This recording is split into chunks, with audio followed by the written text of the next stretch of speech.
김정은 북한 국무위원장의 3차 중국 방문 목적은 비핵화를 넘어선 경제 협력에 있는 것으로 나타나고 있습니다. 시진핑 중국 국가주석은 북한의 경제 발전을 지지하고 한반도 평화 프로세스에서 건설적인 역할을 하겠다고 말했습니다. 북한이 6.25 한국 전쟁 때 사망한 미군 추정 유해 200구를 조만간 본국에 송환할 것이라고 미국 언론이 전했습니다. 성사된다면 6.12 북미 정상회담 공동성명 이후 북한의 첫 조치로 볼 수 있습니다. 재판 결과를 놓고 청와대와 거래가 있었다는 의혹을 받는 KTX 해고 승무원 사건에 대해서 대법관들이 판결에 문제가 없었다는 취지의 입장을 또 냈습니다. 해고 승무원들은 강하게 반발했습니다. 고 장자연 씨의 성추행 사건에 연루됐지만 형사처벌을 피했던 전직 조선일보 기자를 검찰이 최근 4차례 소환 조사하고 곧 재판에 넘길 방침입니다. 더불어민주당과 정부 그리고 청와대가 다음 달 1일부터 시행되는 노동시간 단축에 대한 단속과 처벌을 6개월간 유예하기로 했습니다. 경제계는 환영했지만 양대 노총은 반발했습니다.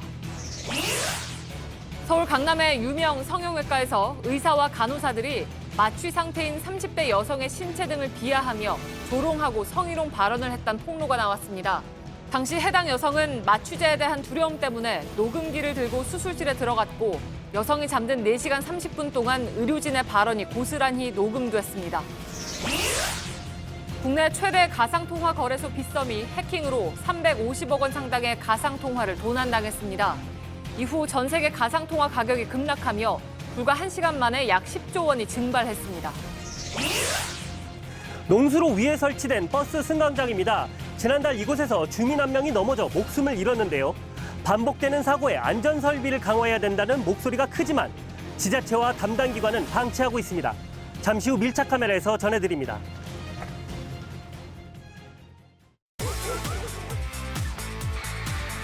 다양한 당신의 이야기가 월드컵을 더 즐겁게 합니다.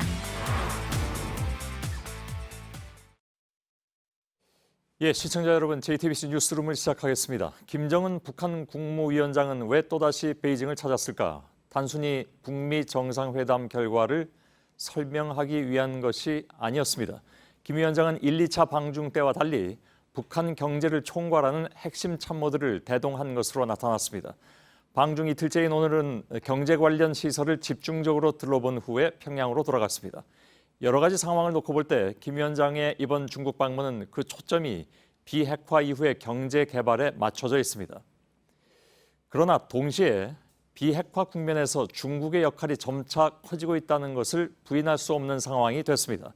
먼저 이 내용부터 베이징의 신경진 특파원을 통해서 알아보겠습니다. 신 특파원, 김정은 위원장이 2시간 전쯤에 북한으로 출발했다는 소식이 들어와 있습니다. 예, 김정은 위원장을 태운 참매 1호가 현지 시간 오후 5시쯤 베이징 서우드 공항을 이륙했습니다. 전용기 주변엔 중국군 의장대가 도열했고 고위급 인사가 환송한 것으로 전해졌습니다. 김 위원장은 출국에 앞서 오전과 오후 각각 농업과학원과 베이징시 궤도교통지휘센터를 방문했습니다. 그 사이 영빈관 자오이타이에서 북중 두 정상은 부부 동반으로 다시 만나 회담을 갖고 오찬을 함께했다고 신화사가 보도했습니다.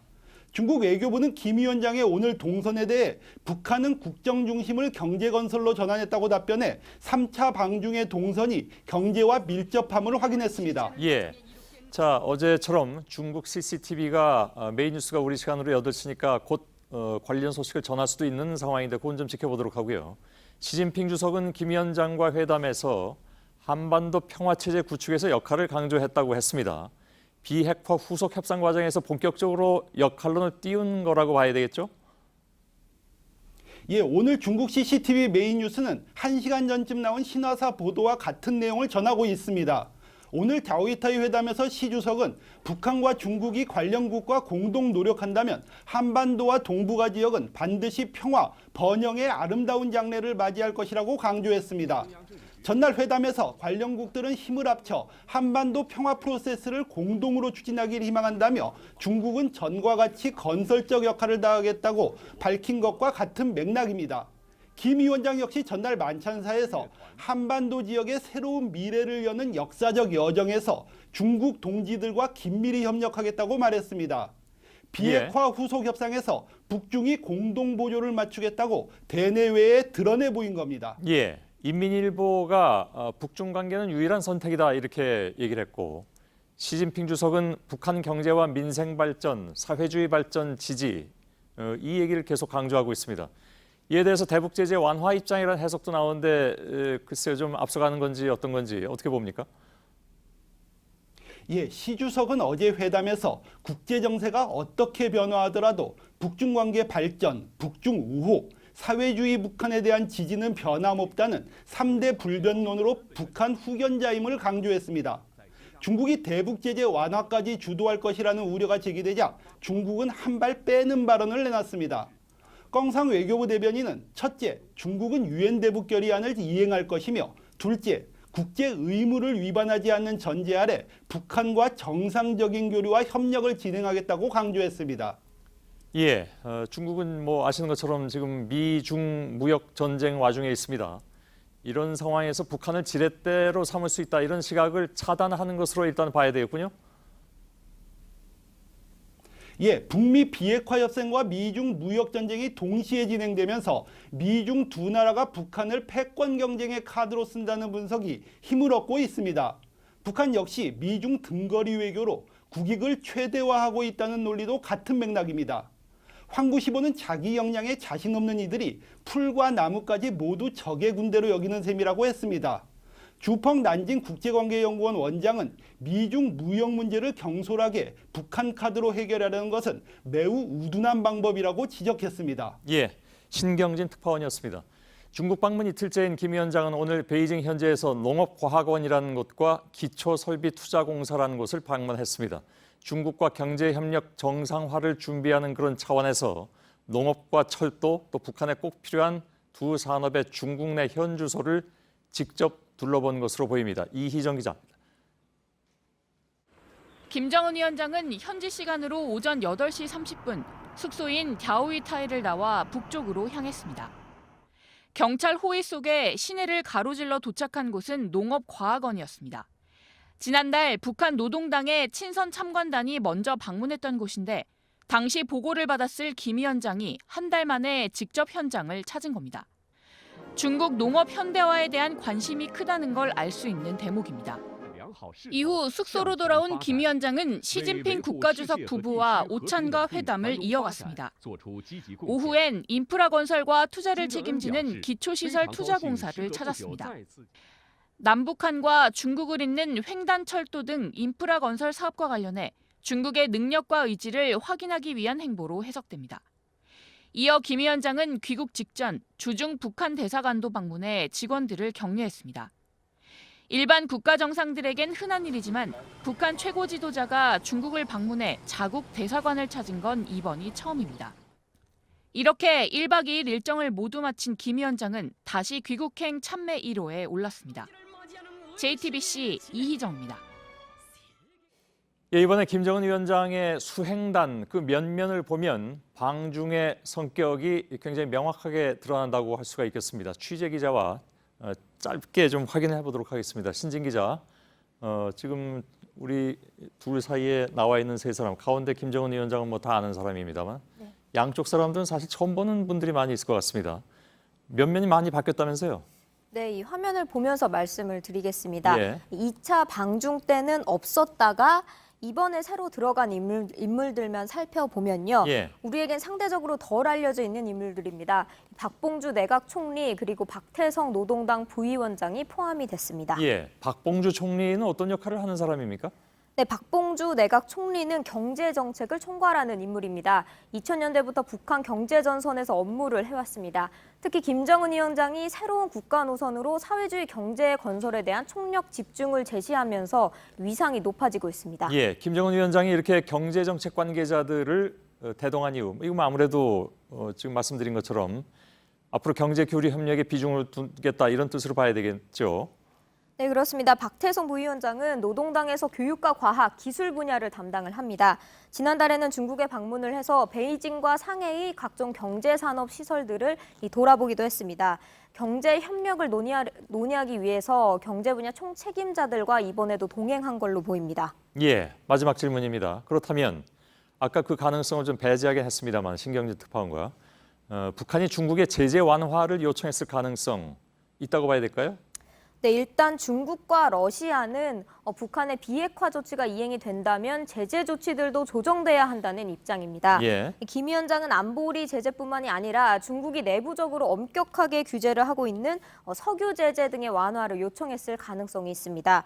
하지만 우리와 미국은 확실한 비핵화 조치가 선행되고 난 다음에야 생각해 볼 수 있다는 입장입니다. 국제사회도 역시 마찬가지입니다. 그렇기 때문에 대외적으로 중국이나 북한이 제재 완화 문제를 거론할 것 같지는 않습니다. 예, 일단 중국은 국제 사회 의견에 따른다고 말은 했으니까 네. 일단 그렇게 좀 받아들일 필요는 있을 것 같습니다. 알겠습니다. 신진 기자였습니다. 지난 4월에 남북 정상회담 때부터 북한이 눈에 띄게 달라진 부분이 있죠. 싱가포르 북미 정상회담 때도 그랬는데 북한 매체들은 이번에도 김정은 위원장 관련 소식을 김 위원장이 귀국하기도 전에 동선까지 신속하게 보도하고 있습니다. 이선화 기자입니다. 북한 매체들은 아침 일찍부터 김정은 위원장 방중 소식을 보도하기 시작했습니다. 김 위원장이 베이징에 도착하고 채 24시간이 안 됐을 때입니다. 김 위원장의 주요 동선까지 상세히 전했습니다. 경야는 최고 용도자동 측에서 타신 전용기는 베이징 시간으로 오전 10시 베이징 수도 국제비행장에 착륙했습니다. 중국 관영 CCTV 역시 김 위원장이 베이징에 도착한 직후 방문 사실을 공개했습니다. 보도 관행을 깬 건데 북한의 동의가 있었기 때문에 가능했다는 게 전문가들의 분석입니다. 지난 3월 1차 북중 정상회담 당시에는 김 위원장이 열차를 타고 중국을 빠져나간 이후 방중 사실을 보도했습니다. 2차 회담 때도 김 위원장의 전용기가 다롄에서 출발한 뒤에야 관련 소식이 전해졌습니다. 하지만 지난 4월 남북 정상회담 때부터 달라지기 시작했습니다.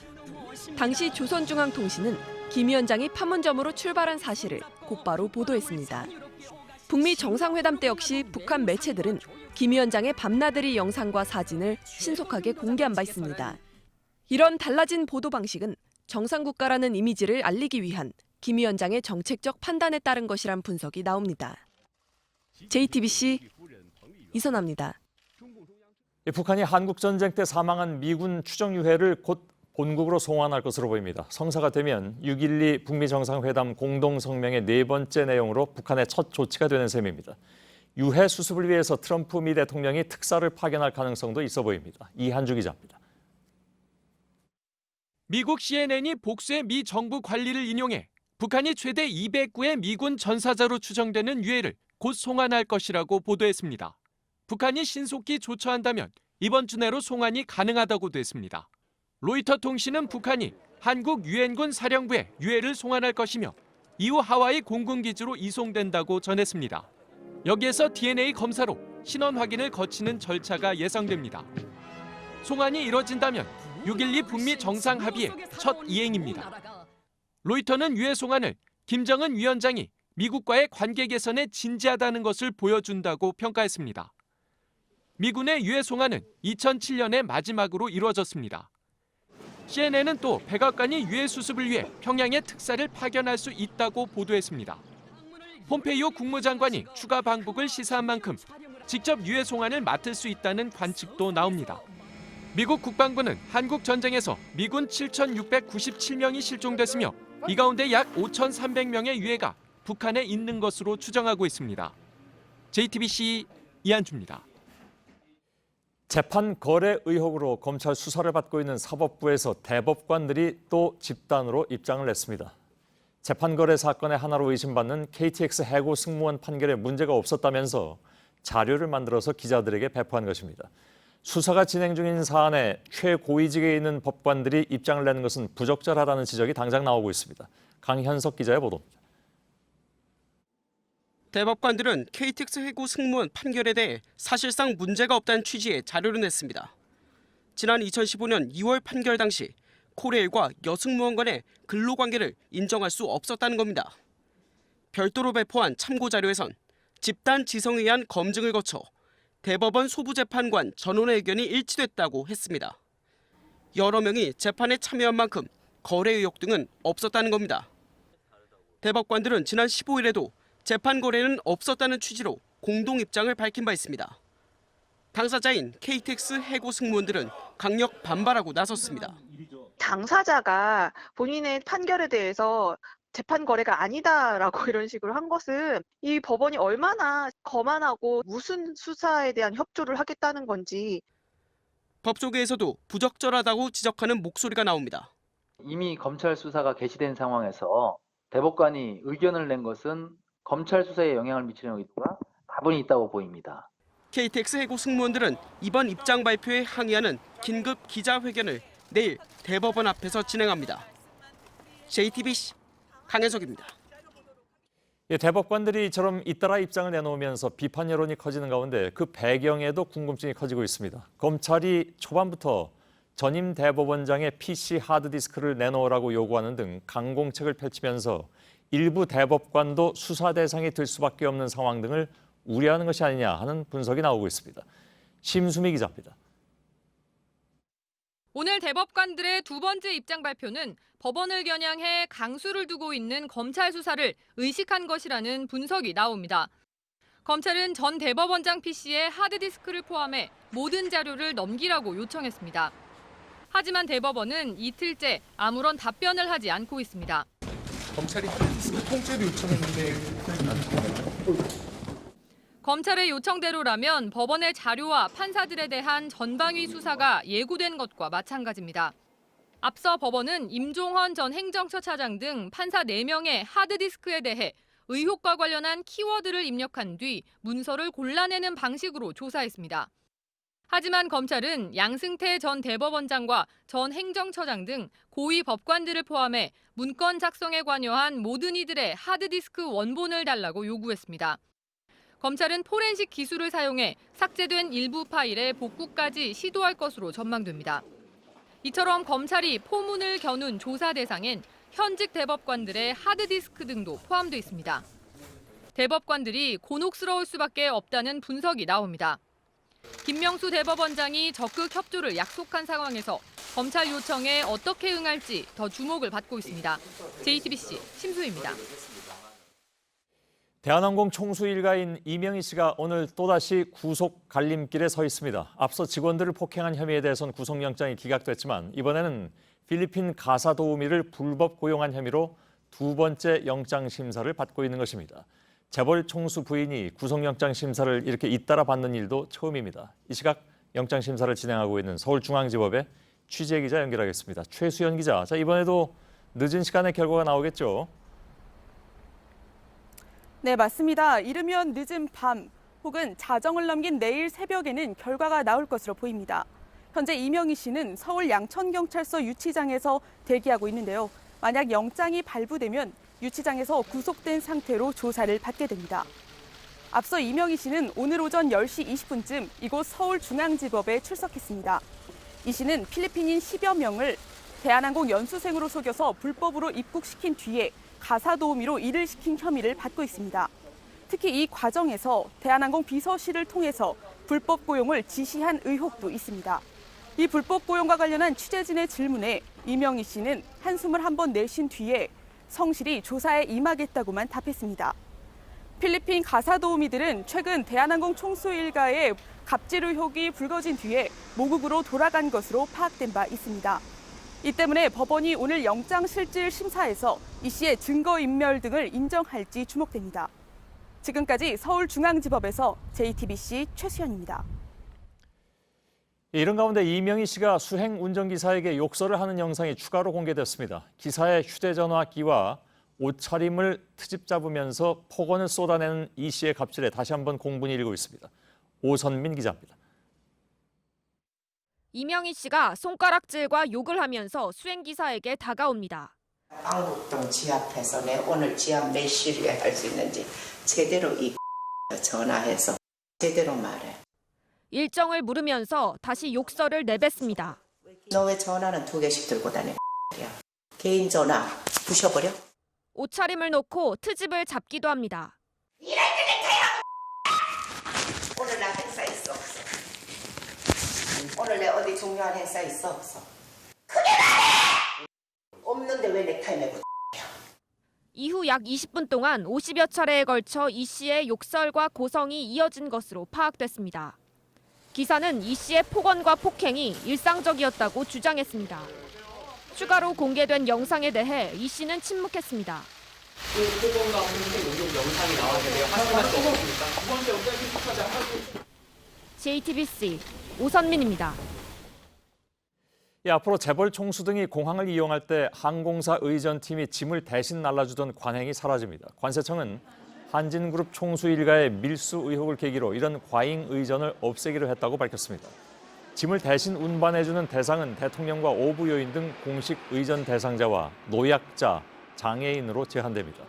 또 연간 20차례 이상 해외에 나가거나 고액 쇼핑을 하는 사람은 입국할 때마다 휴대폰 검사를 하기로 했습니다. 최근에 검찰은 과거사위원회의 재수사 권고에 따라서 고 장자연 씨 성추행 사건을 다시 수사 중에 있습니다. 검찰이 당시 수사 대상에 올랐지만 형사처벌을 피했던 전직 조선일보 기자를 최근에 수차례 불러서 조사했습니다. 또 검찰 과거사위원회의 본조사 대상에 지정된 PD수첩 광우병 보도 사건에 대해서는 조사단이 당시 주임 검사였던 임수빈 변호사를 불러서 과잉 수사 의혹 등을 물어본 것으로 확인됐습니다. 임지수 기자의 보도입니다. 전직 조선일보 기자 조모 씨는 지난 2008년 8월 서울 청담동의 노래방에서 고 장자연 씨를 성추행한 혐의를 받고 있습니다. 현장에 함께 있던 장 씨의 동료 윤모 씨는 이듬해 경찰 조사에서 관련 내용을 진술했습니다. 하지만 사건을 넘겨받은 검찰은 증거가 부족하다며 무혐의 결정을 내렸습니다. 최근 검찰 과거사위원회의 권고로 재수사를 시작한 서울중앙지검 여성아동범죄조사부는 조 씨를 4차례 불러 조사했습니다. 검찰은 조 씨에게 범죄 혐의가 있다고 판단하고 공소시효가 끝나기 전인 다음 달 초쯤 재판에 넘길 예정입니다. 이런 가운데 과거사위 조사단은 2008년 PD수첩 광우병 보도 수사를 맡았던 임수빈 변호사를 불러 조사했습니다. 당시 PD수첩 보도가 농림부 한미 FTA 협상팀의 명예를 훼손했는지에 대해 임 변호사는 명예훼손 혐의를 적용할 수 없다고 판단했습니다. 하지만 검찰 지휘부가 PD들에 대한 강제 소환이나 체포영장 청구 등을 지시하자 사표를 제출했습니다. 이후 검찰은 제작진 5명을 재판에 넘겼지만 2011년 모두 무죄가 확정됐습니다. 임 변호사는 최근 조사에서 당시 수사지휘부의 지시 내용에 대해 자세하게 진술한 것으로 전해집니다. JTBC 임지수입니다.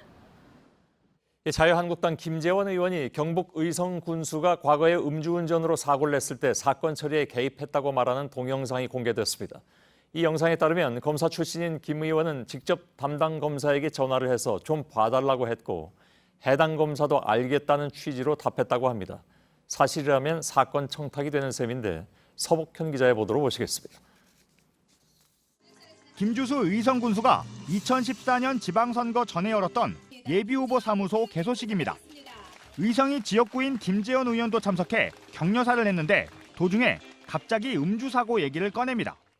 2005년도에 이제 우리 김주수 차관께서 차관 그만두시고 쓸쓸한 마음에 낮술 한잔하고 교통사고를 낸 적이 있습니다. 이 사건에 대해 김 의원 자신이 청탁성 전화를 했다는 겁니다. 제가 검사 출신 아닙니까? 그 사건 담당하는 검사한테 전화를 했지요.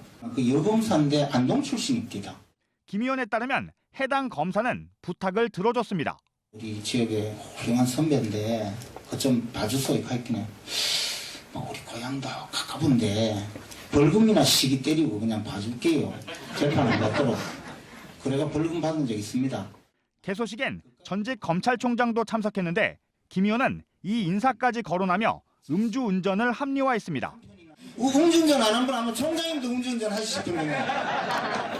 뭐 그 정도 가지고 시비 걸 깁니까? 김 군수는 2005년 면허 취소에 해당하는 혈중 알코올 농도 0.154% 상태로 운전하다 중앙선을 넘어 마주오던 차와 충돌했습니다. 상대 운전자 등이 다쳤는데 사고 이후 처리 때문에 뺑소니 혐의도 적용받았습니다. 당시 처벌은 벌금 1,000만 원이었습니다.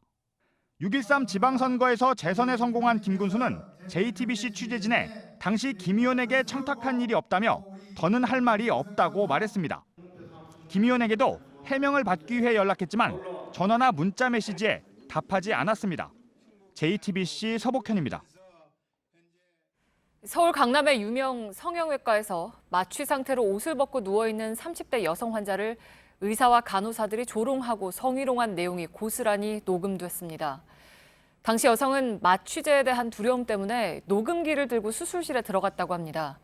5년 전에 일어난 일이지만 의료진이 다른 병원에서 여전히 수술을 하고 있어서 같은 피해가 또 생길까 걱정돼 폭로에 나섰다고 했습니다. 이상엽 기자입니다. 여성 환자가 지방 이식 수술을 위해 마취를 받습니다.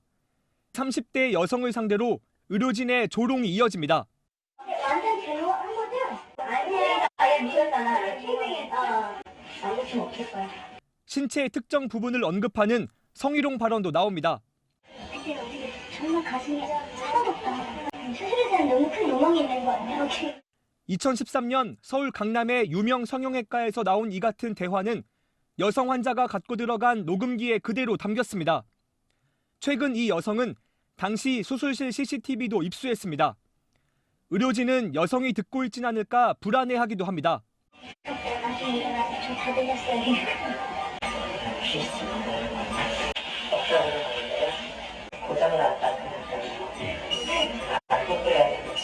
남성 의사들은 더 노골적으로 여성을 조롱합니다.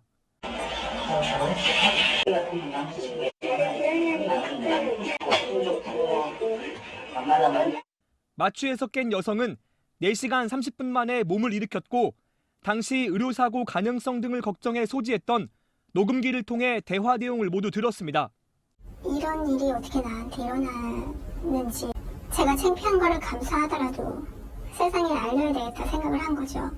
내가 한순간 조금 아름다워 보이려고 갔던 것을 저는 많이 후회하거든요. 해당 병원은 현재 다른 이름으로 바뀌었고 당시 3명의 의사들은 각자 흩어져 다른 병원에서 일하고 있습니다. 취재진은 당시 수술실에 있었던 남성 의사 1명과 상담실장이 근무하는 한 병원에 해명을 듣기 위해 찾아갔습니다. 근데 충분하게 입장을 혹시 말씀 안 해주시면 좀 어려울 것 같아요. 그러면 원장님은 어떻게 낼 수 있어요? 다른 의사 1명은 이메일로 연락이 닿았지만 그런 발언을 하지 않았다고 했고 나머지 1명은 연락이 닿지 않았습니다. 지금도 그런 행위들이 불법적으로 일어날 수 있죠. 성형외과도 많고 성형을 하는 사람들도 많기 때문에 A씨는 당시 의료진을 상대로 손해배상 소송을 준비하고 있습니다. JTBC 이상엽입니다. 전남 강진에서 아르바이트자를 구한다며 집을 나선 한 여고생이 닷새째 실종 상태입니다. 이 여고생은 실종되기 하루 전에 친구에게 위험을 알리는 메시지를 보냈던 걸로 드러났습니다. 아르바이트를 소개해준다던 아버지 친구는 스스로 목숨을 끊었는데 숨지기 전에 석연치 않은 행적을 보였습니다. 정진명 기자입니다. 16살 이모 양은 실종 하루 전 친구에게 SNS 메시지를 보냈습니다.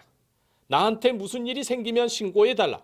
아저씨가 알바 소개한 것을 주변에 말하지 말라고 했다는 내용입니다. 다음 날 오후 2시쯤 집을 나선 이 양은 아직도 행방이 확인되지 않고 있습니다. 아르바이트를 소개해 준다고 했던 아버지 친구 51살 김모 씨는 실종 다음 날 아침 숨진 채 발견됐습니다. 그런데 이 양 실종 전후 행적이 석연치 않습니다. 이 양의 집에서 600m 떨어진 곳 CCTV에 김 씨 승용차가 찍혔습니다. 이후 강진군 한 마을로 들어간 뒤 2시간이 지나 자신의 집에 도착했습니다. 집에선 옷가지로 보이는 물건을 불태우고 세차를 했습니다. 그날 밤 이 양 어머니가 김 씨 집에 찾아오자 허겁지겁 집을 빠져나가는 모습도 포착됐습니다. 휴대폰 끊긴 시간하고 돌아가신 분 차가 여기 머물렀다 있는 시간 종합해 보면 연관성이 있다고 판단이 되기 때문에 문제는 김 씨가 숨져 더 이상 행적을 캐물을 수 없다는 겁니다. 경찰은 이 양의 휴대전화 신호가 끊긴 지역에서 대규모 나흘째 수색을 벌였지만 별 소득이 없었습니다. JTBC 정진명입니다. 국내 최대 규모의 가상통화 거래소인 빗썸이 해킹을 당해서 350억 원 규모의 가상통화를 도난당했습니다. 국내 업체 코인레일이 피해를 본 지 불과 열흘 만입니다. 거래소가 줄줄이 뚫리는 불안한 상황에 전 세계 가상통화 가격이 일제히 급락하면서 순식간에 시가총액 10조 원이 사라지기도 했습니다. 이주찬 기자입니다. 국내 최대 가상통화 거래소 빗썸에 해킹 공격이 시작된 건 어젯밤 11시쯤부터입니다. 그리고 불과 2시간 만에 거래소가 보관하고 있던 가상통화 350억 원어치가 사라졌습니다. 사고가 나자 업체는 공지를 내고 거래를 중단했습니다. 경찰도 서버 접속 기록을 확보해 분석하는 등 수사에 들어갔습니다. 빗썸 측은 도난당한 가상통화는 거래소가 자체 보유한 것으로 투자자의 피해는 없을 것이라고 밝혔습니다. 이번 사고는 지난 10일 또 다른 거래소인 코인네일이 해킹으로 400억 원을 도난당한 지 불과 열흘 만에 일어난 것입니다. 이처럼 거래소가 줄줄이 뚫리는 건 대규모 자산이 거래되지만 보안은 상대적으로 허술한 탓에 해킹의 표적이 되고 있기 때문입니다. 빗썸의 경우 보유한 가상통화만 4,600억 원가량입니다. 정부는 올 들어서야 대형 거래소에 한국인터넷진흥원이 부여하는 공인정보보호체계 ISMS 인증을 받도록 의무화했습니다. 하지만 사고를 당한 빗썸을 포함해 아직 한 군데도 인증을 받지 않은 상태입니다. 빗썸의 해킹 소식이 전해지자 전 세계 가상통화 가격이 동반 급락하면서 오전 한때 시가총액이 10조 원가량 줄어들기도 했습니다. JTBC 이주찬입니다. 붉은 불개미가 오늘 부산항에서도 발견되었습니다. 그제 경기 평택항에서 수백 마리가 발견됐죠. 농림축산검역본부는 오늘 낮 1시쯤 허치슨 부산터미널 컨테이너 야적장 바닥에서 붉은 불개미 10마리를 발견했다고 밝혔습니다. 언제, 어디서, 어떤 경로로 들어왔는지 아직 확인되지 않고 있습니다. 강진이 발생한 지 사흘째인 오사카 지역에 오늘 종일 비가 왔습니다. 걱정했던 산사태나 건물이 무너지는 일은 보고되지 않았습니다.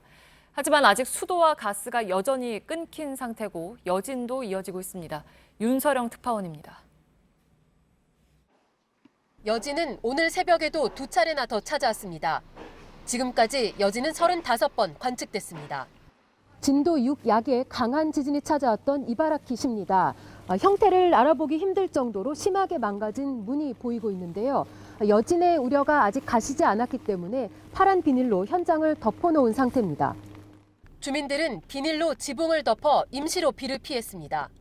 폭우가 예상되면서 한때 800여 가구에 피난 권고가 내려지기도 했지만 현재까지 큰 피해 사고는 없었습니다. 이번 지진으로 인한 첫 사망자가 발생했던 초등학교 앞입니다. 현재 시 관계자들의 검증하에 무너졌던 담벼락을 정리하는 작업이 진행 중입니다. 내일부터는 학생들의 정상 등교도 재개된다고 합니다. 바로 옆에는 시에서 마련한 대피소가 있습니다. 현재 10여 명의 주민들이 몸을 피하고 있습니다. 언제 집으로 돌아갈 수 있을지는 아직 모릅니다. 外も暗いですし、電気が消える可能性もありますので、どうしても夜だと不安だということで、お仕事終わられた方と一緒に来られたりとか。 가스 공급이 끊긴 이바라키시는 주민 2,000명에게 휴대용 가스렌지를 나눠줬습니다. 電気はあるので、ホットプレートとかで電気のものを使って役に立つと思います。はい。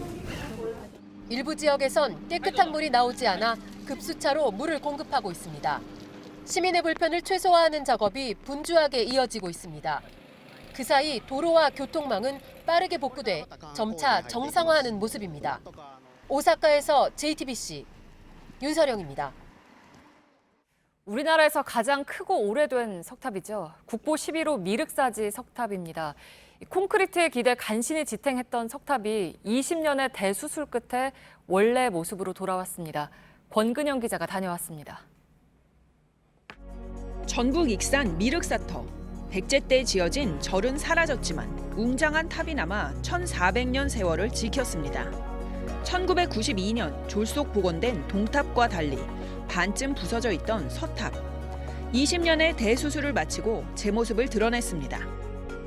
탑을 이룬 돌들은 자연 그대로여서 높낮이도 다르고 표면도 거칩니다.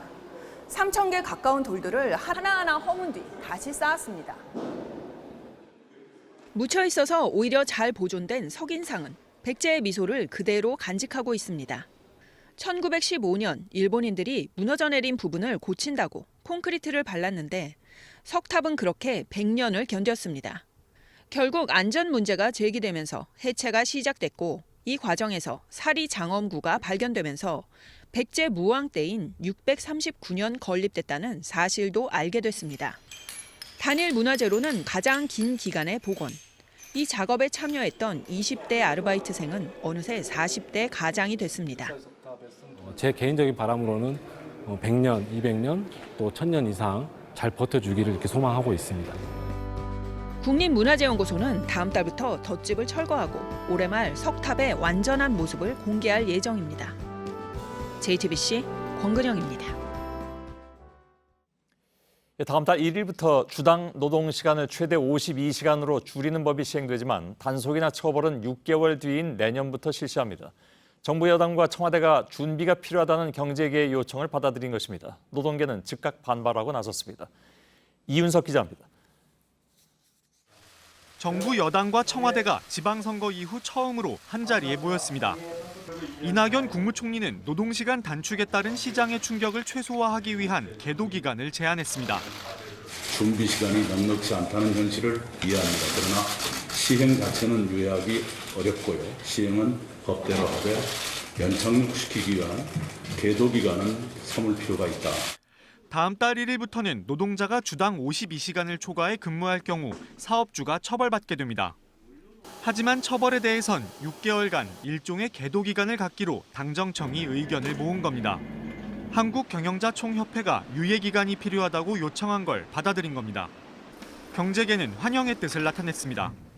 그동안 준비 시간이 부족했는데 다행이란 입장입니다. 민주노총과 한국노총 등 노동계는 사용자의 입장만 옹호한 것이라고 반발했습니다. 이날 당정청 회의에 참석한 장하성 청와대 정책실장은 최저임금 인상으로 고용지표가 악화됐다는 지적에 대해 반박하기도 했습니다. 종합적인 요인을 분석을 해야지 어느 하나가 딱 그렇다라고 말할 수 있는 지금 상황은 아니죠. 당정청은 다음 달 초에 저소득층을 위한 맞춤형 일자리 등 소득 개선 대책을 내놓겠다고 밝혔습니다. JTBC 이윤석입니다. 친박계 좌장으로 불리던 8선의 서청원 의원이 자리를 비켜드리겠다면서 오늘 탈당했습니다. 그러나 한국당이 서 의원에게 자진해서 탈당하라고 권고했던 것은 8개월 전인 작년 10월의 일입니다. 이런 가운데 당내 조직에서는 김성태 대표 권한대행의 퇴진과 중진들의 총선 불출마 선언을 촉구하는 목소리도 나왔습니다. 안지현 기자의 보도입니다. 서청원 의원이 한국당을 탈당했습니다.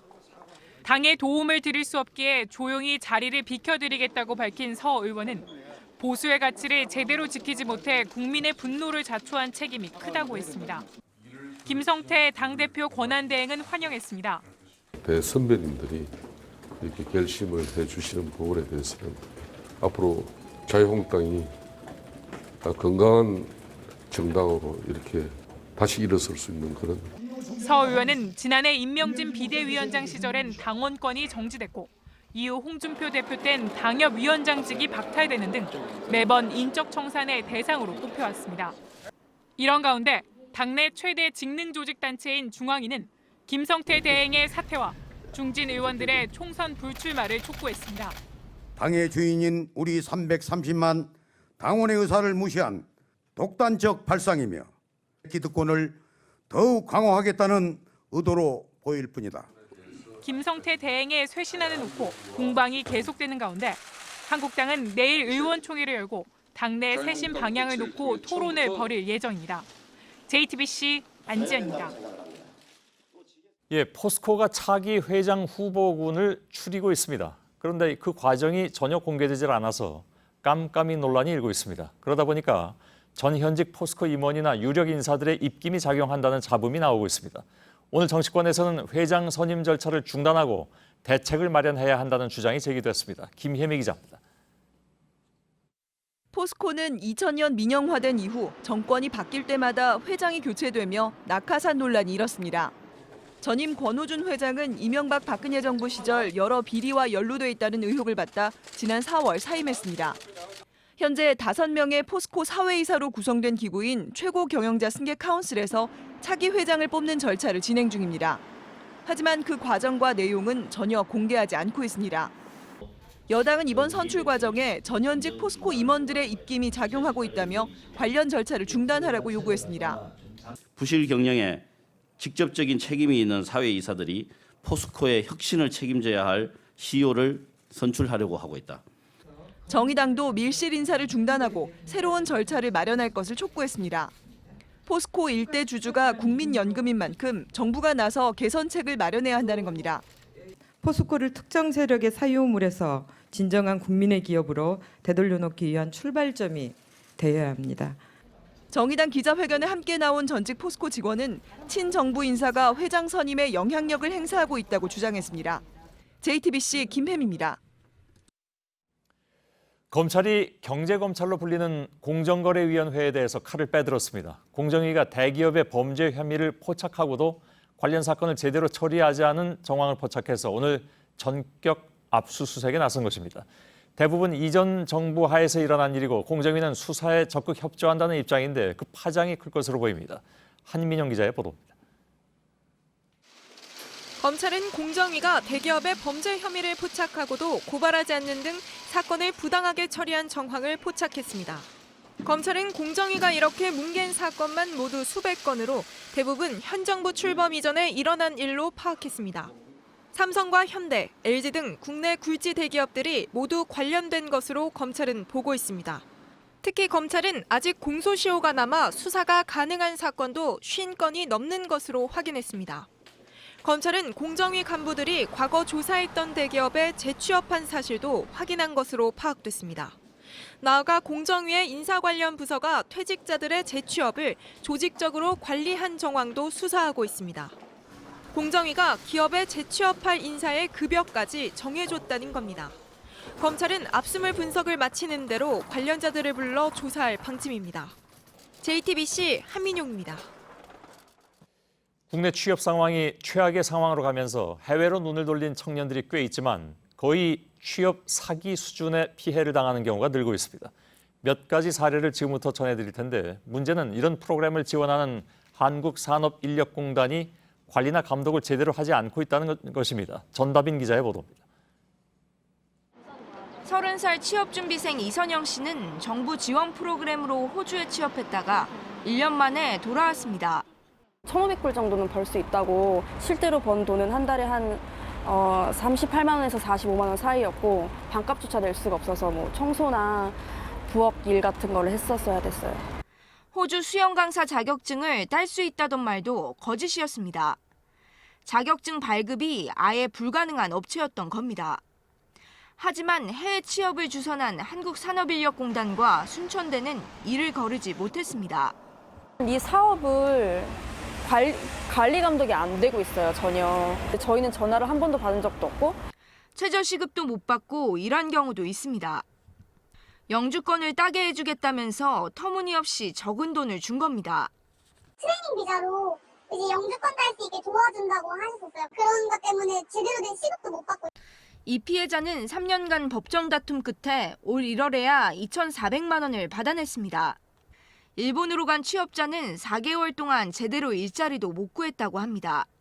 공단 측은 최근 피해 신고 센터를 만들고 문제가 있는 연수기간은 프로그램에서 퇴출시키겠다고 했습니다. JTBC 전다빈입니다.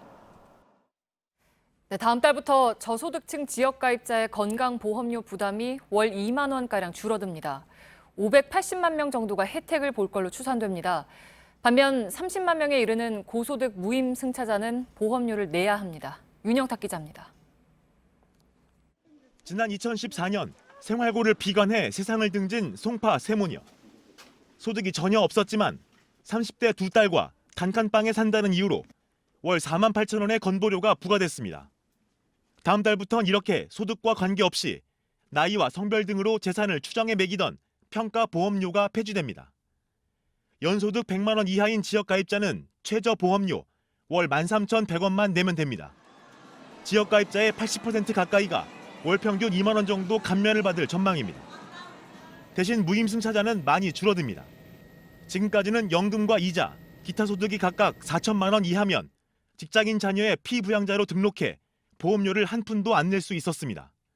개편 후엔 이를 다 합친 소득이 3,400만 원을 넘거나 재산 과표가 5억 원가량 되면 지역가입자로 등록을 해야 됩니다.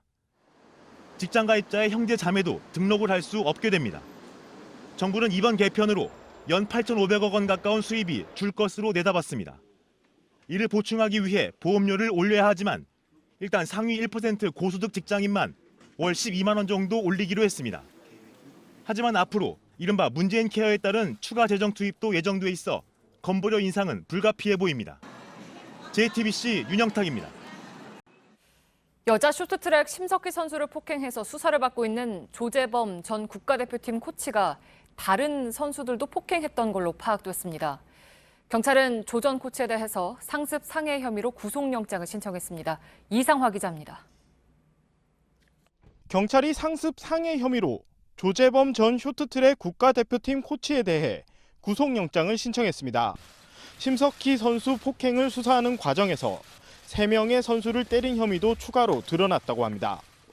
경찰은 3명에 대한 피해자 조사를 마쳤습니다. 조 전 코치는 지난 1월 훈련 중인 심석희 선수를 수십 차례 때려 전치 3주 상처를 입힌 혐의를 받고 있습니다. 폭행 사실은 지난 1월 심 선수가 선수촌을 무단 이탈하면서 알려졌습니다. 지난 18일 소환돼 조사를 받은 조 전 코치는 지시를 따르지 않아 폭행했다며 경기력 향상을 위해 그랬다고 진술한 것으로 전해졌습니다. 경찰은 4명의 선수 외에 추가 피해자가 더 있는지 계속 수사할 방침입니다. JTBC 이상화입니다. 17년을 운영해온 대구의 사설 유기견 보호소를 폐쇄하란 명령이 얼마 전에 내려졌습니다. 250마리나 되는 유기견들이 오갈 데가 없어지자 반대 여론이 거세게 일었습니다. 청와대 국민청원이 제기돼서 한 달 새 22만 명이 동참했고 결국 당국이 두 손을 들었습니다. 하지만 개를 버리는 사람은 여전히 늘고 있고 입양하는 사람은 별로 없는 현실은 그대로입니다. 윤두열 기자입니다. 입구에 들어서자마자 개 짖는 소리가 요란합니다. 떼약볕이 뜨거울까 쳐둔 천막 아래 10여 마리가 옹기종기 모였습니다.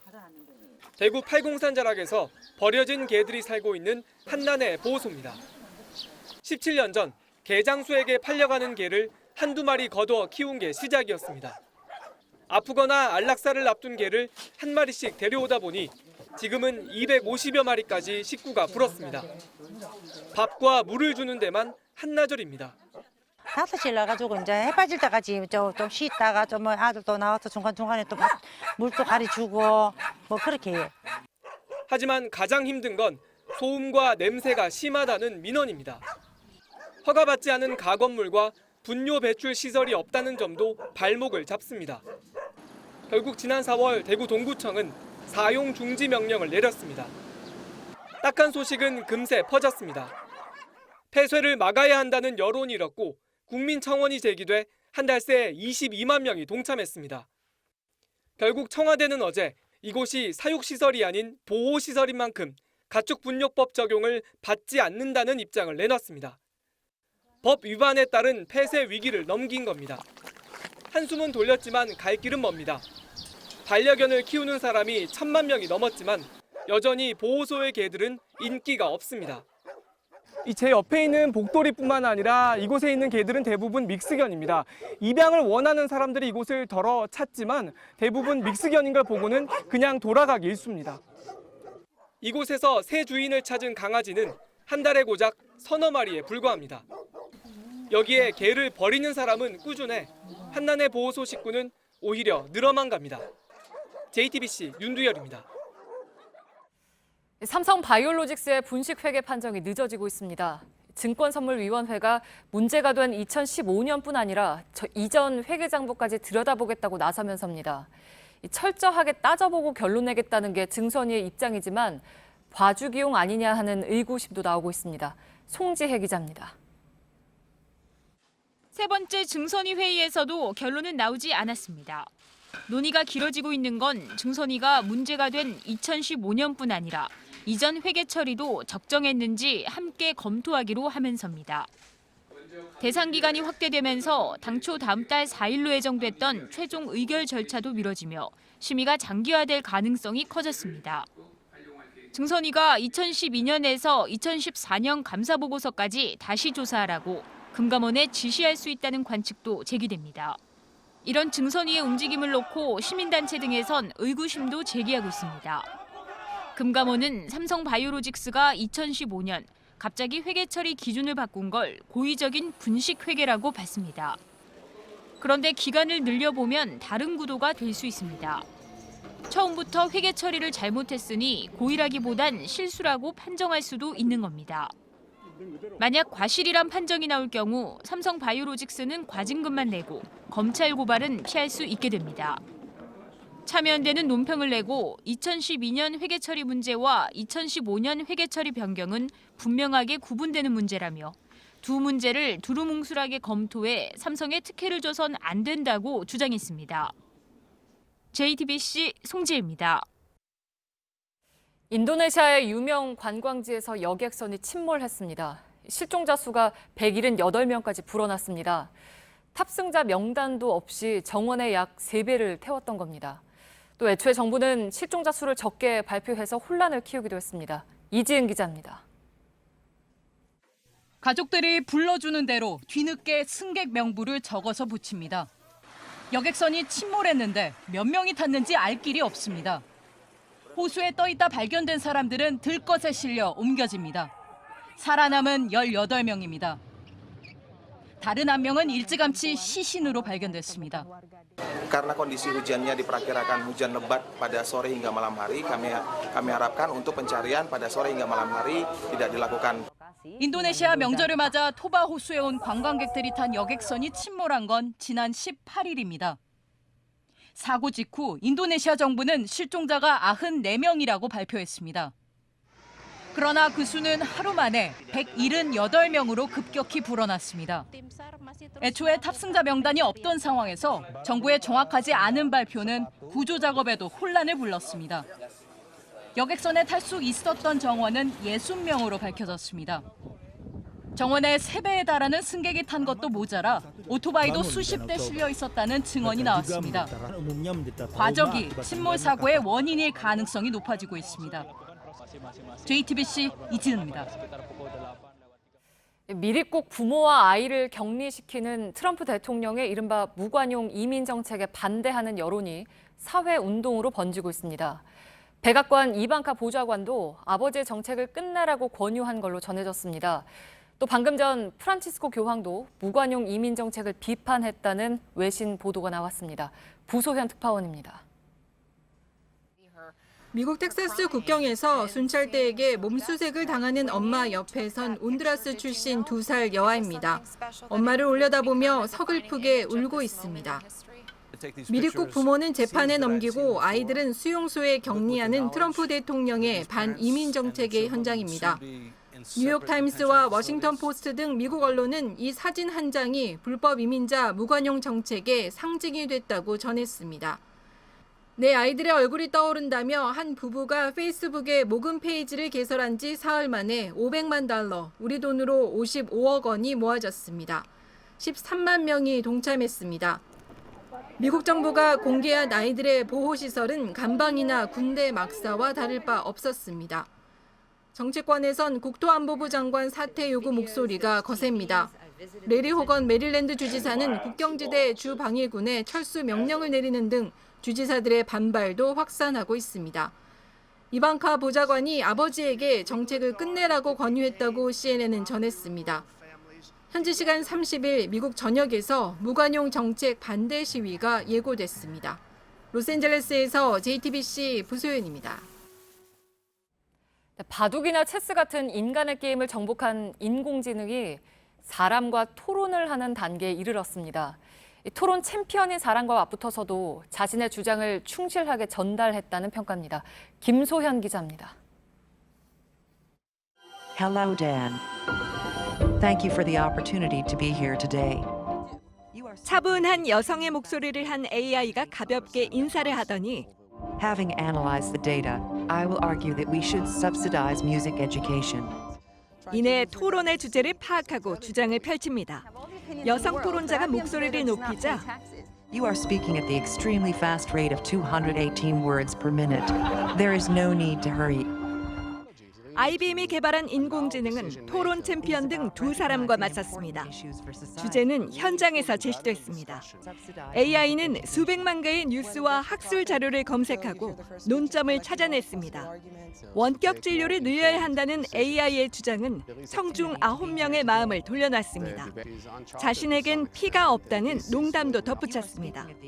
우주 탐사 지원을 주제로 한 토론에선 풍부한 정보를 제시했지만 전달력에선 사람에 못 미쳤다는 평가를 받았습니다. 블룸버그 통신은 AI를 통해 변호사들은 가장 실용적인 주장을 찾아내고 학생들은 비판적 사고 능력을 키울 수 있을 것이란 긍정적 전망도 내놨습니다. JTBC 김소현입니다. 도로 한가운데 벌통이 놓여 있고 벌 수천 마리가 날아다닙니다. 오늘 낮 12시 50분쯤 세종시 조치원읍 교리사거리에서 여왕벌이 도로 위에 떨어져 죽으며 벌들이 여왕벌의 냄새를 맡고 몰려든 겁니다. 벌에 쏘인 사람은 없었고 양봉업자가 1시간가량 벌떼를 유인하고 인근에 있던 벌집을 떼어내면서 마무리됐습니다. 오는 9월부터 지급되는 아동수당 신청이 오늘부터 시작돼 오후 5시까지 30만여 건이 접수됐습니다. 아침부터 신청자가 한꺼번에 몰리면서 온라인 접수 창구인 복지로 사이트와 모바일 앱은 접속이 한때 지연됐습니다. 아동수당 지원 대상자는 198만 가구 253만 명이며 9월 30일까지만 신청을 마치면 9월분부터 수당을 지급받을 수가 있습니다. 문화체육관광부가 가수, 작곡가, 작사자 등 음원 창작자가 정당한 보상을 받을 수 있도록 하는 내용의 음원 사용료 징수 관련 개정안을 승인했습니다. 음원 창작자의 수익 배분율을 높이고 음원 다운로드 묶음이나 결합 상품 할인율을 3년 안에 폐지하기로 했습니다. 이로 인해 음원 스트리밍 서비스 이용 요금이 오를 걸로 보입니다. 러시아 월드컵에서 경기 결과를 정확히 예측하는 이른바 점쟁이 고양이가 등장했습니다. 상트페테르부르크에 사는 고양이 아킬레스는 앞에 놓인 두 그릇의 음식 가운데 어느 쪽을 먹는가로 승부를 점칩니다. 이미 러시아와 사우디아라비아의 개막전을 비롯해서 3번의 월드컵 경기 승리팀을 정확하게 맞췄습니다.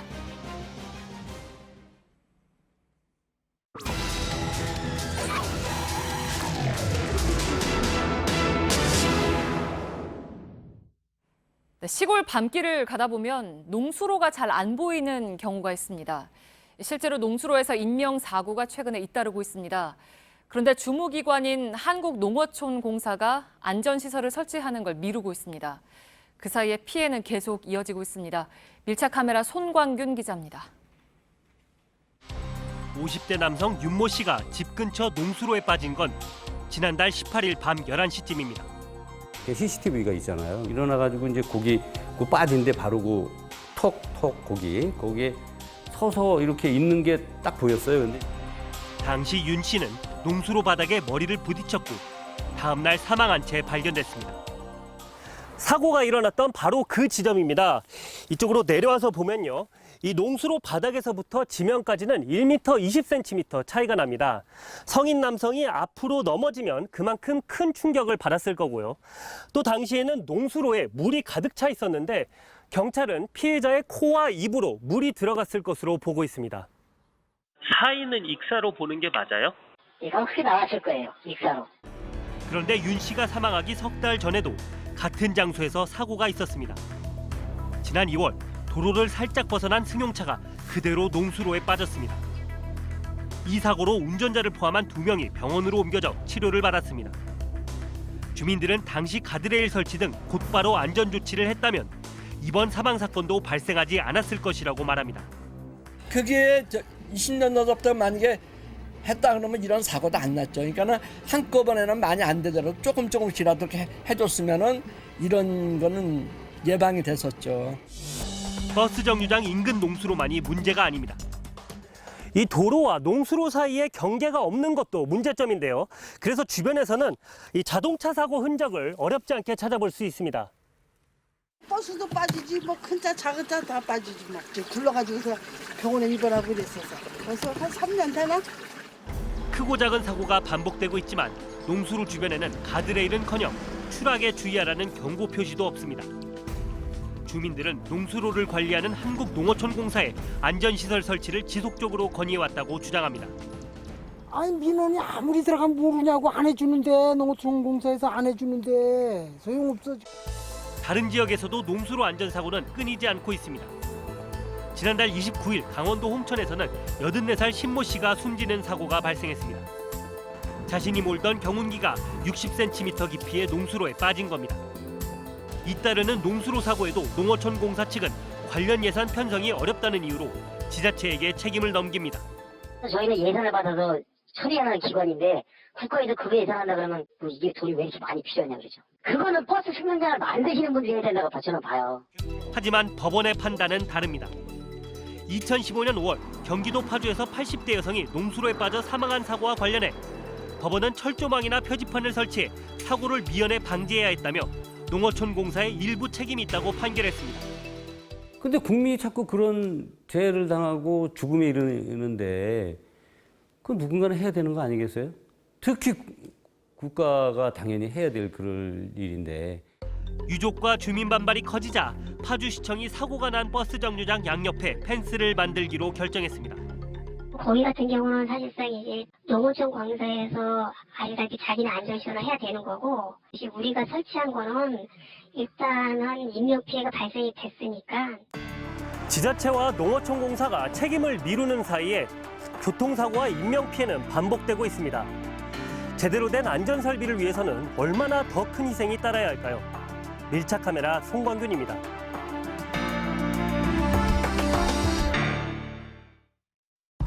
냉수, 온수, 정수, 모든 물이 직수? 날 빠뜨린 건 실수. 얼음도 물이니까 직수. 국내 유일 얼음까지 직수로 만들어 더 깨끗한 SK매직 직수 얼음 정수기. 얼음까지 직수니까. SK매직 놀람직. SK가 만드는 생활의 매직. SK매직.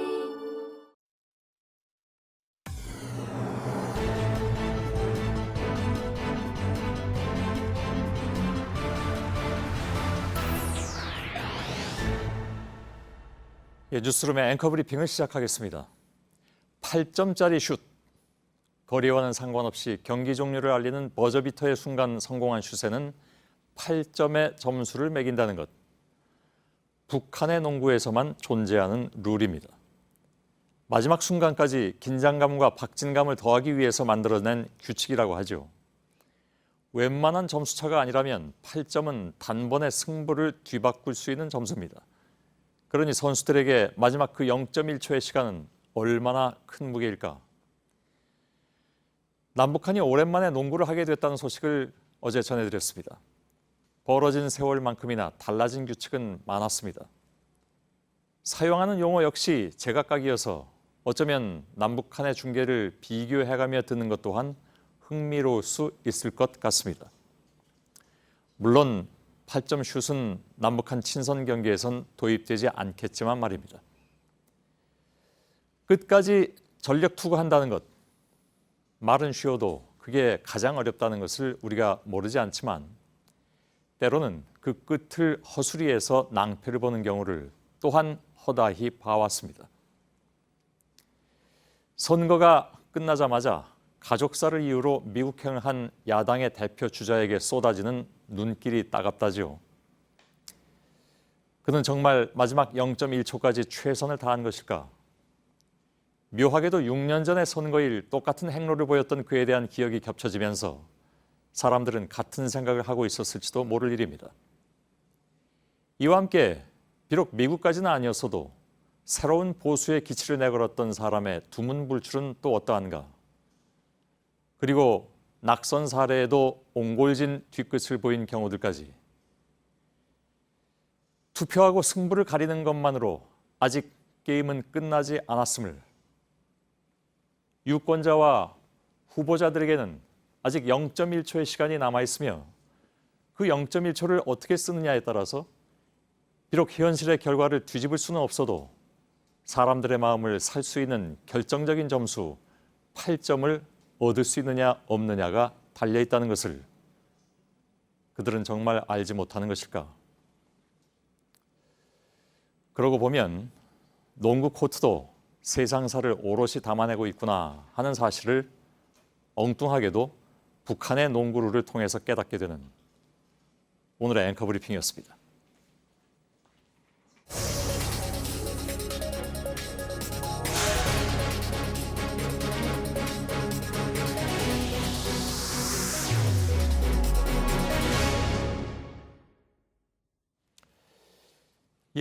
오늘 한 번을 제 옆에 모셨는데요.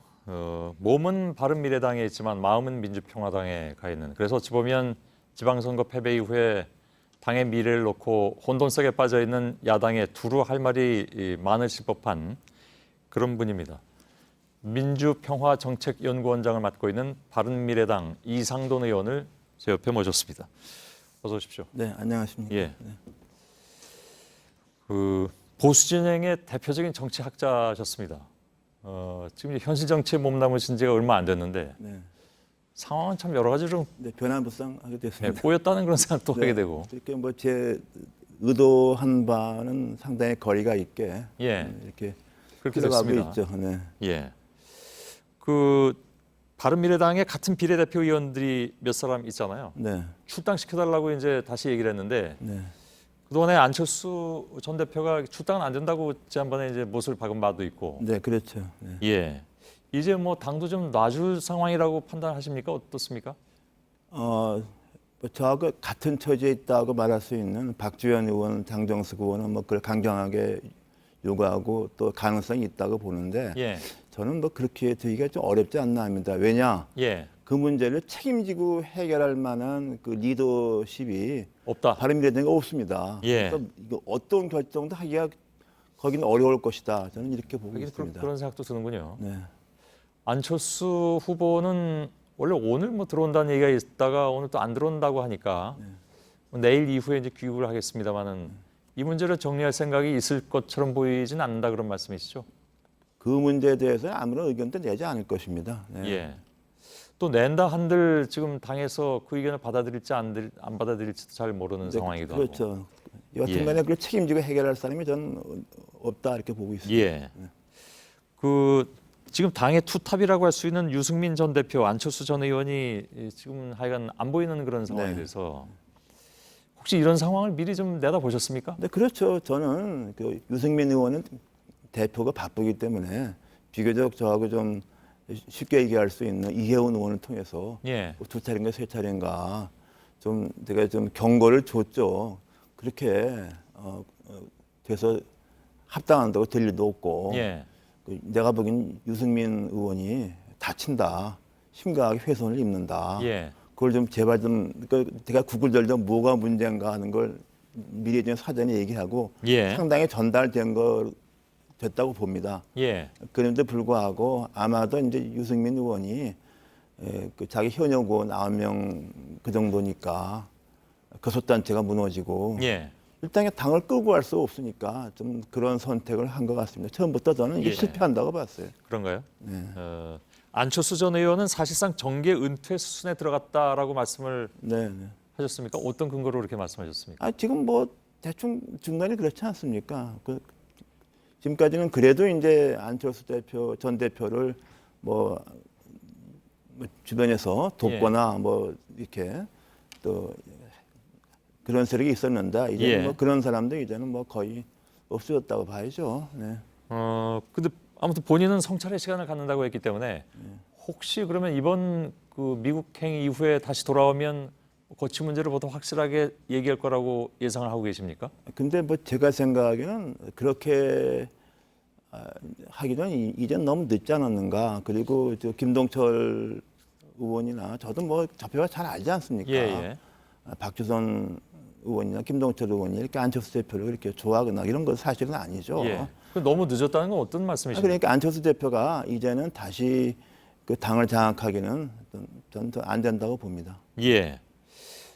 그러니까 너무 늦었다라는 것은 안철수 전 대표가 현실 정치에 다시 복귀하기에는 너무 늦었다 그런 말씀인가요? 모르겠어요. 또 다른 당을 창당할지는 모르겠는데 현재의 바른미래당을 다시 그 당대표를 출마해서 당선에 대해서 당을 끌고 가는 이런 일은 이제는 좀 어렵지 않는가 봅니다.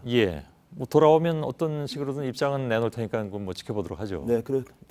유승민 대표는 전 대표는 사실상 당에 대한 생각을 접은 것 같다 또 이런 말씀하셨던데. 네, 그렇죠. 사실 뭐 개혁 보수 얘기를 쭉 하고 있고 또 하지만 사실 유승민 전 대표가 말하자면 바른정당을 이끌었을 때 좀 개혁 보수당원 면에서 좀 구체적인 조치를 취한 경우는 그렇게 별 보기 어려웠어요. 여하튼간에 저는 유승민 전 대표가 추구하는 가치는 제가 뭐 100% 공감을 하는데 예.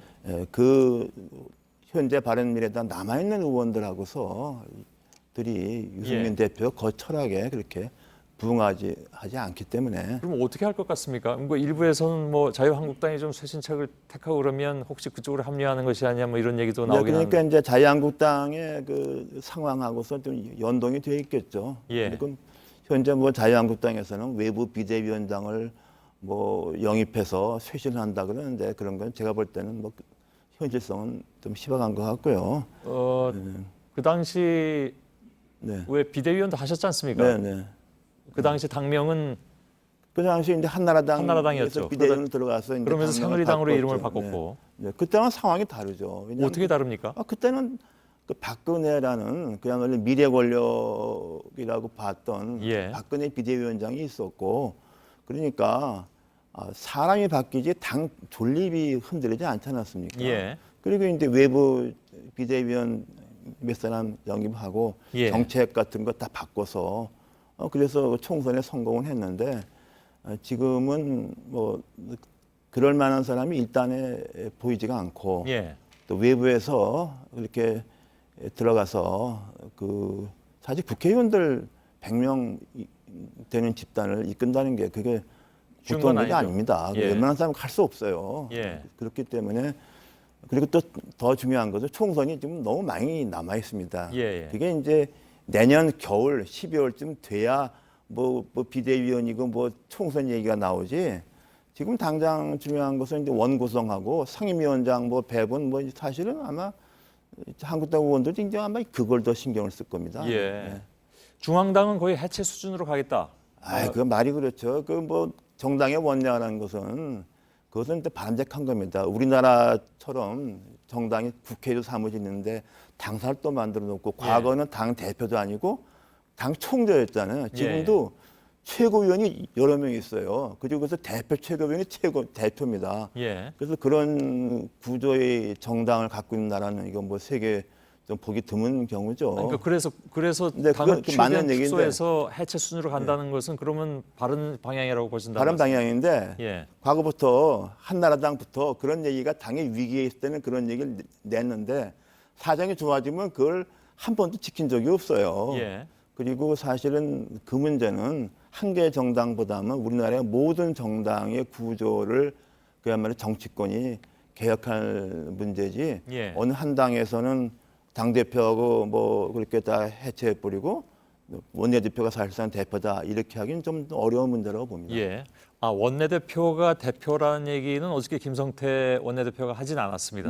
근데 이제 사실 그 당 중앙당 해체하고 한다는 것은 뭐냐면 대표 체제보다는 이렇게 미국식으로 그리고 중앙당은 말하자면 당권을 가진 대표가 아니라 당의 정책을 개발하고 홍보하고 뭐 말하자면은 뭐 그런 미국의 그 중앙위원회 같은 그런 구상이 이제 정당의 원내화죠. 그러면서 이제 원내 중심으로 가겠다라는 것이 김성태 원내대표의 주장이었는데 당장 오늘만 해도 김성태 권한대행은 물러나라고 또 얘기가 나와서 이게 사실 지금 야권의 상황이 하루가 다르게 좀 바뀌는 그런 근데 상황. 그런 것이 과연 그 간단한 한 원내대표가 불순 얘기할 수 있는 건 아닙니다. 좀 동감도 있어야 되고 제가 말씀드린 바는 과거에도 나온 얘기를 어려울 때마다 이런 얘기를 하고 또 총선 때하고 좋아지면은 언제 그랬느냐 했던 그런 정과가 있기 때문에 저도 그 문제는 이렇게 진정성이 또 희박하다고 봅니다.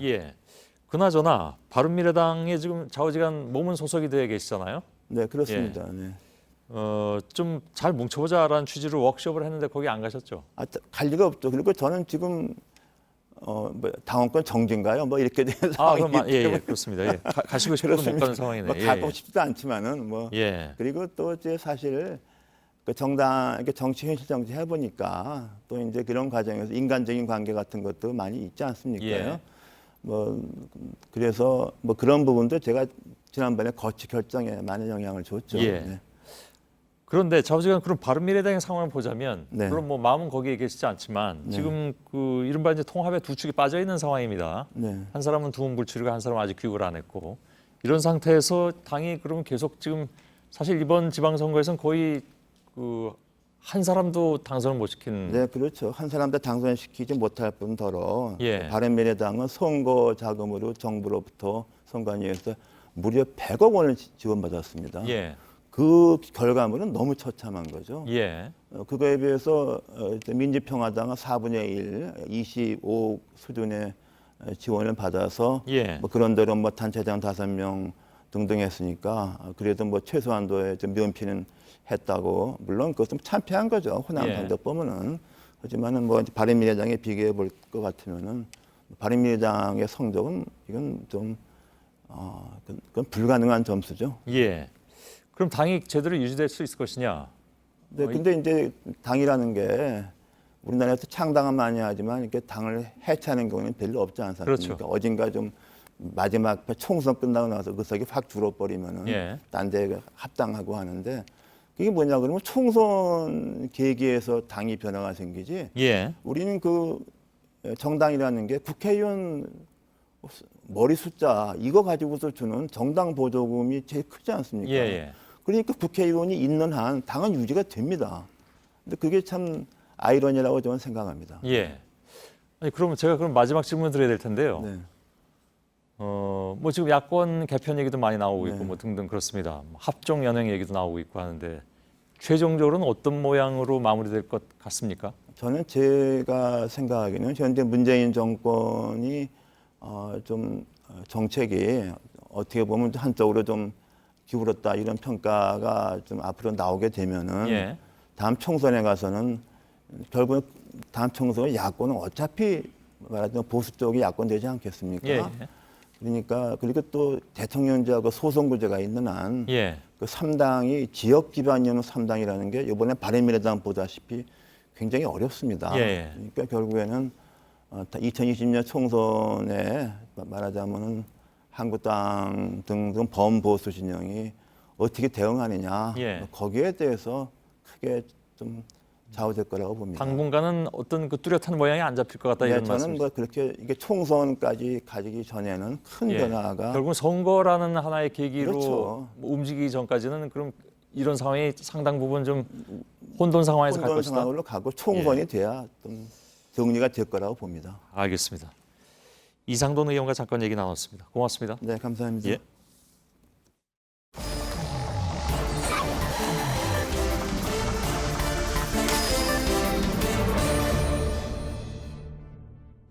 예, 비하인드 뉴스 정치부 박성태 기자가 나와 있습니다. 어서 오세요. 예. 첫 번째 키워드 열어볼까요? 첫 번째 키워드는 주어가 바뀌었다로 잡았습니다. 주어가 없는 게 아니고요? 예. 이번엔 바뀐 겁니까? 주어의 해석이 바뀌었다는 주장인데요. 어제 자유한국당 한 초선 의원의 살벌한 메모가 논란이 됐습니다. 개파 싸움에 불을 당겼다라는 얘기도 있었는데요. 목을 친다? 그렇습니다. 오늘 그 메모를 작성한 본인인 박성중 의원이 어제는 계속 연락 두절됐는데 오늘 해명을 했습니다. 일단 메모는 어제 오전에 있었던 복당파 모임의 내용을 정리한 것이 맞다고 했고요. 내용 중에 논란이 됐던 뭐 적으로 본다라는 부분에서는 나중에 친박계가 복당파를 적으로 본다. 복당파를 치려고 할 것이라는 우려를 적은 것이다. 이렇게 얘기를 했습니다. 그런가요? 그럼 반대가 되는 건가요? 그렇습니다. 잠깐 메모를 다시 한번 보면서 정리를 하면 요약 8번에 보면 세력화가 필요하다고 했고 적으로 본다, 목을 친다가 있는데 친박계가 뭉쳐서 복당파를 적으로 보고 쳐내려 할 것이기 때문에 복당파의 세력화가 필요하다라는 주장이라는 겁니다. 이게 오늘 박성중 의원의 주장이었습니다. 그 뭐 본인이 그렇게 그런 뜻으로 썼다고 받아 적었다고 하면 그건 어떻게 봐야 될까요? 약간 해석상의 논란들이 있을 수가 있는데요. 일단 눈에 띄는 것은 화살표의 위치입니다. 잠깐 주목해서 보면 세력화가 필요하다 다음에 화살표가 오른쪽으로 돼 있어서 적으로 본다, 목을 친다가 돼 있습니다. 일반적인 해석이라면 세력화를 하고 적으로 본다, 친박을 적으로 보고 쳐낸다, 이게 맞는 해석인데요. 본인은 시간 순서대로 적다 보니 화살표가 그렇게 된 것일 뿐이고 주어는 적으로 보는 주어는 친박이다. 그 우려를 나타낸 것이다 라고 주장을 했습니다. 박성중 의원과 통화를 했었는데요.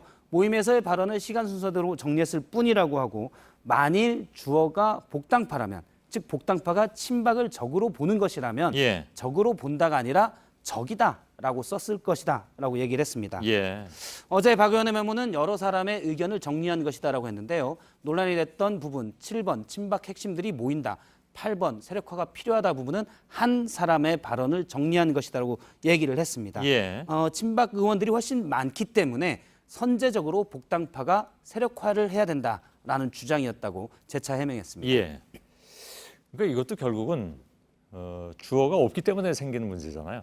예. 그죠? 주어가 문장에서 생략돼 있기 때문에 예. 여러 해석의 여지를 남긴 겁니다. 늘 그 주어가 문제가 되긴 합니다. 예.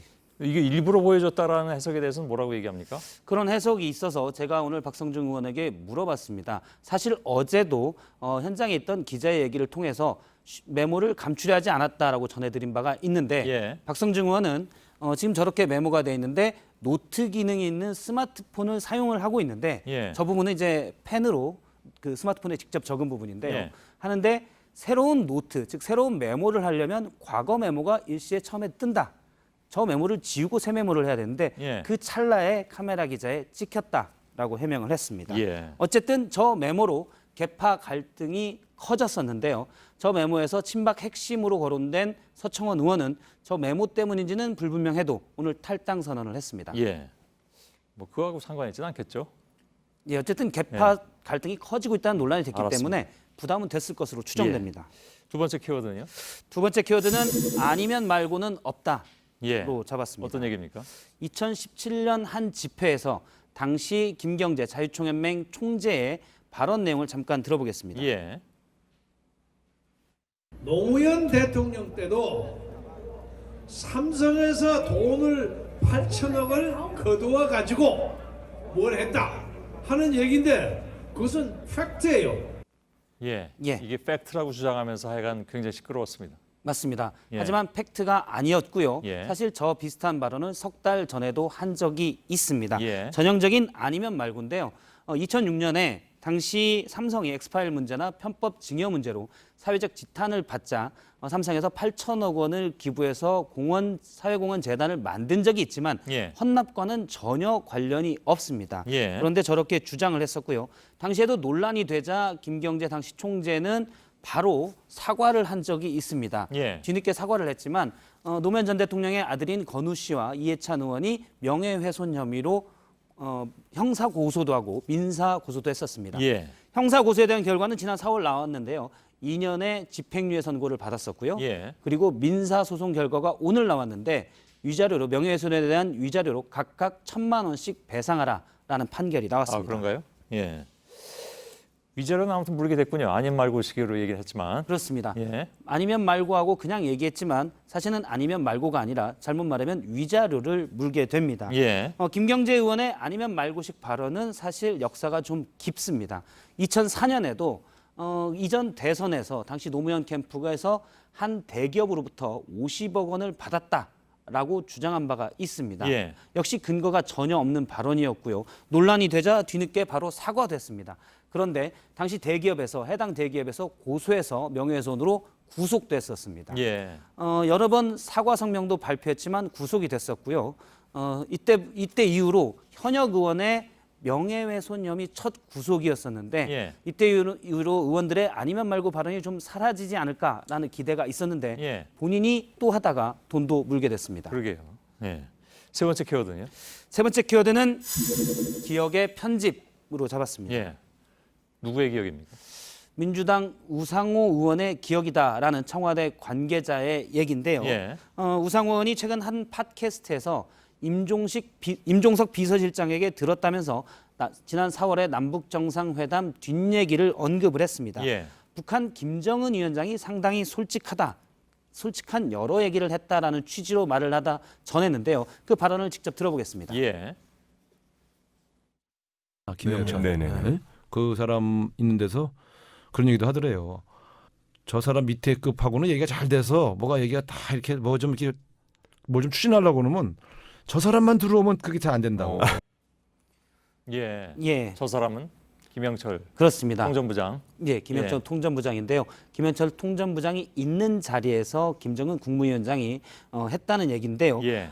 북한 내에서도 비핵화에 대해서 군부 내 반대가 있다라는 언급으로 들릴 수가 있습니다. 예. 그런데 논란은 4월 정상회담에서 있었던 얘기라고 주장하면서 우상호 의원이 공개한 겁니다. 근데 그런 얘기가 이렇게 쉽게 바깥으로 나가진 않지 않나요?